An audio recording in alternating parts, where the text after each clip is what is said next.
இந்த மாதிரி ஒரு மேடையில் நாங்கள் அதிகம் பேசினதில்லை.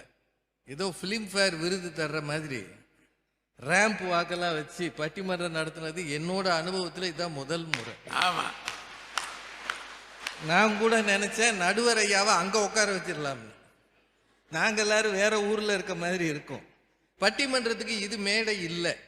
இனி வருங்காலங்களில் பட்டிமன்றம் நடத்தணும்னா ஆடியன்ஸ் எங்க கூட இருக்கணும். நீங்க இங்க ஒரு 4-5 பேரை முன்னாடி நிறுத்திட்டு நான் அவருக்கு பேசுற மாதிரி இருக்கு. அதான் அந்த தம்பியை கஷ்டப்படுத்தி இறக்குனேன். கஷ்டமா தான் இருக்கு. மேலே ஏறினவங்களை இறக்குறது கஷ்டம், இறங்க சொல்றதும் கஷ்டம். ஆனா எனக்கு வேற வழி இல்லை. உங்களே பார்த்து நான் எப்படி பேசுறது? இந்த நெருக்கடியில கவிதா ஜவஹர் வேற என்னென்னவோ பேசியிருக்காங்க. அவங்க என்ன சொல்றாங்க, இந்த இடத்துல ஒரு உயரமாக ஸ்டூல் மாதிரி ஒன்று போட்டிருக்கோமே, இது அவங்க வீட்டில இருந்து அவங்க வீட்டம்மா கொடுத்தாங்களா? என்னம்மா கேள்வி இது? பட்டிமன்றம் யார் நடத்துறாங்களோ அவங்க தான் மேடை போடணும். பட்டிமன்றம் அவங்க வீட்டம்மாவை நடத்தி இந்த இடத்துல மைக்கு இப்போ நான் அங்கேருந்து வரும்போதே எங்கள் வீட்டுக்காரம்மாவை கூப்பிட்டு நான் பேச போகிறேன், 2 மைக்கு கொடுக்குறியான்னு வாங்கிட்டு வர முடியுமா? இப்படியெல்லாம் யோசிக்க சமுதாயத்தால் தான் முடியும். இப்படி யோசிச்சிங்கன்னா ஒன்றும் நடக்காது. பட்டிமன்றம் நடத்துகிறவங்க மேடை போடுவாங்க. உங்களுக்கு டீ எல்லாம் கொடுத்தாங்க. டீ என்ன உங்கள் வீட்டுக்காரரை கொடுத்தாரு? அவங்க கொடுத்த டீயையும் குடிச்சுட்டு பேசுறாங்க. பட்டிமன்றத்திலே மேடை யார் போட்டது? என்ன கேள்விமா இது? அதுல கெட்ட வார்த்தை, இதை வீட்டில் தான் பழகிறார்கள். சத்தியமா சொல்றேங்க, எங்க காலத்துல 60களில் தெருவில் சண்டை இருந்தது. இப்ப தெருவில் தண்ணி பிடிக்கிறதுன்ற வழக்கமே மாறிடுச்சு. தெருக்குழாய்க்கு யாரும் போறது இல்லை. எல்லார் வீட்லையும் கிரவுண்ட் வாட்டரை டீப் அந்த தொட போட்டு ஒரு பம்ப் வச்சு தண்ணி கொண்டு வந்துடுறாங்க. தெருச்சண்டை கிடையாது. வேற எங்கடா இவன் கெட்ட வார்த்தையை தெரிஞ்சுக்கிறான்னா லவ் டுடே படம் பார்த்தா போதாது?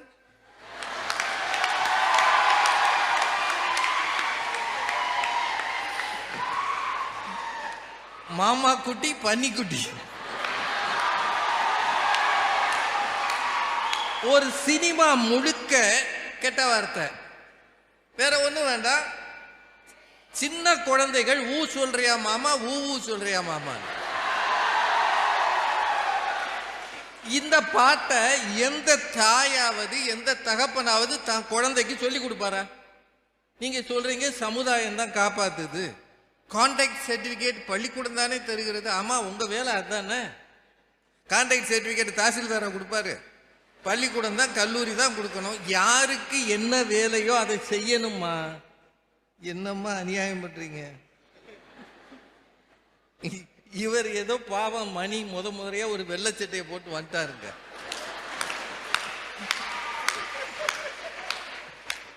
அது அந்த அம்மாவுக்கு பிடிக்கல. இவர் அரசியல்வாதி ஆக போகிறாரா? ஐயா வெள்ளச்சட்டை போட்டிருக்கிறாரு, அதுக்காக வெள்ளச்சட்டை போட்டாலும் அரசியலுக்கு போறாங்களா? அரசியல் என்பது இந்த சமூகத்துக்கு நல்லதை கற்றுக் கொடுக்கவில்லைன்னு நீங்களே சொல்றீங்க. ஏன்னா சமூகம்ன்றது பள்ளிக்கூடம் மட்டும் இல்லைங்க, கல்லூரி மட்டுமல்ல. வீட்டை தவிர, குடும்பத்தை தவிர மீதி எல்லாமே சமூகம் தான். எல்லாம் சரியில்லைன்னு நாங்க சொன்னா இவங்க சப்போர்ட்டா பேசுறாங்க. அப்புறம் நீங்க ஒழுங்கா குக் பண்ணா அவன் ஏன் புக் பண்றான், ரைமிங்கா பேசுறாங்க. குக் பண்ண வேண்டியது நீங்க தானம்மா.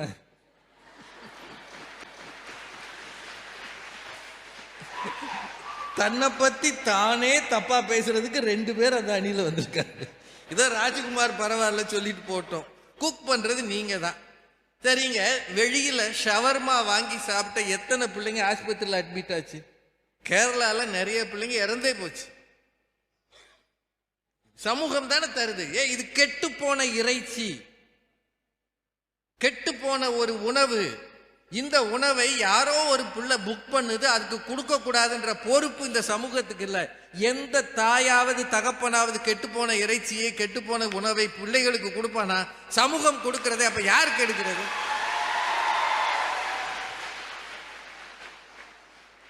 இங்க ஒரு நூல் வெளியிட்டாங்க, இந்த பத்திரிக்கை மாதிரி சின்னது, சாளரம்னு. அதை உடனே படிச்சுட்டாங்க.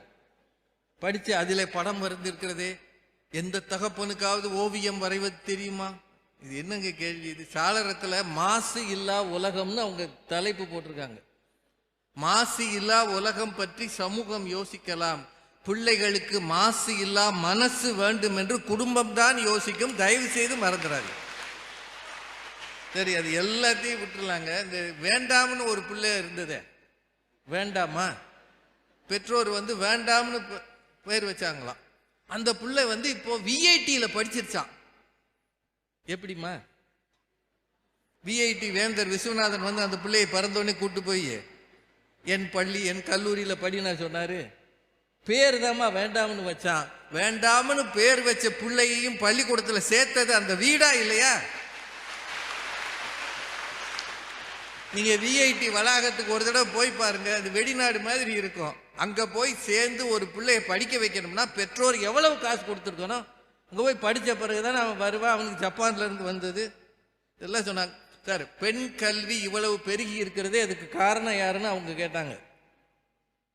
சமூகம் தடுத்தால் கூட குடும்பம் நினைத்தால் பெண் கல்வியை உருவாக்கலாம். அதான் உண்மை.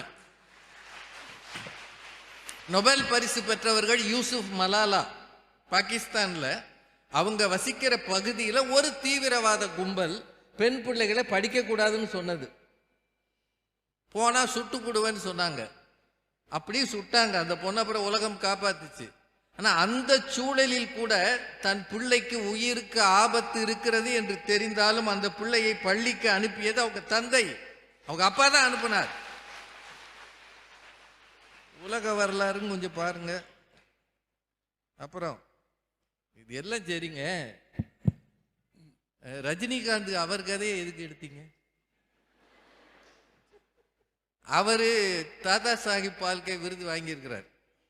வாங்கினதை அவர் நண்பருக்கு அனுப்பிட்டார். சமர்ப்பணம், இதை டெடிகேட் பண்றேன் அது சொன்னாதான் உங்களுக்கு எல்லாம் புரியும். இதை யாருக்கு டெடிகேட் பண்றீங்க? டெடிகேட் பண்ணிட்டார். இது தெரியவில்லையா?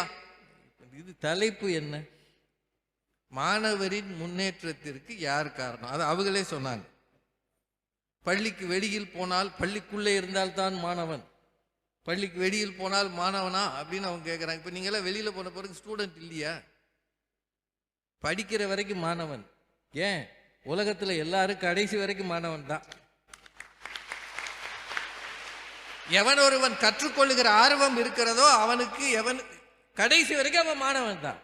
கற்றுக்கொள்ளுகிற வரை மாணவன் தான். ஸ்கூல்ல இருக்கிறது இல்லைன்னு இல்லை.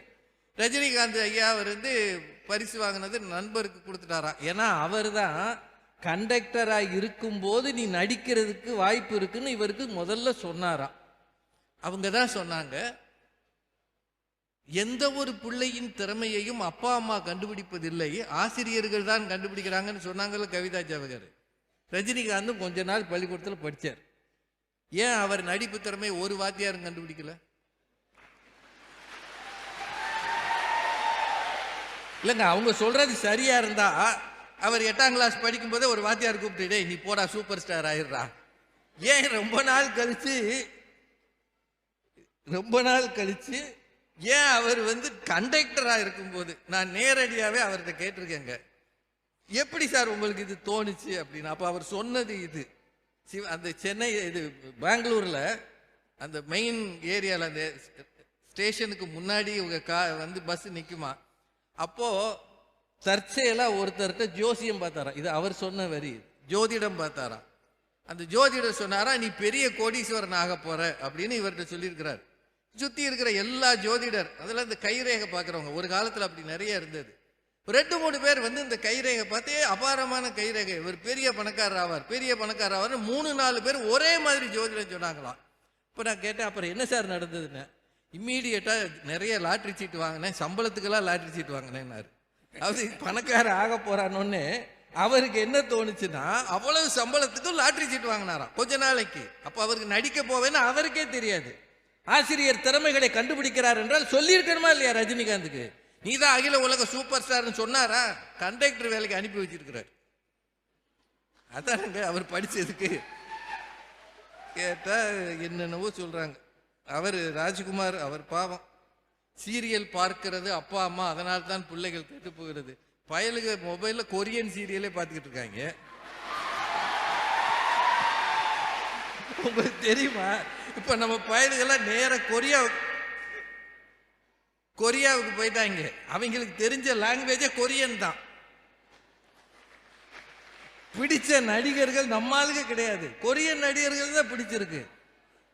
நான் சொல்றது உண்மைங்க. சமீபத்தில் கோயம்புத்தூர்ல இருந்து ஒரு 3-4 பிள்ளைங்க கிளம்பி ஒரு கொரியன் மியூசிக் இதை பார்க்கறதுக்காக சென்னை வரைக்கும் போயிருச்சு.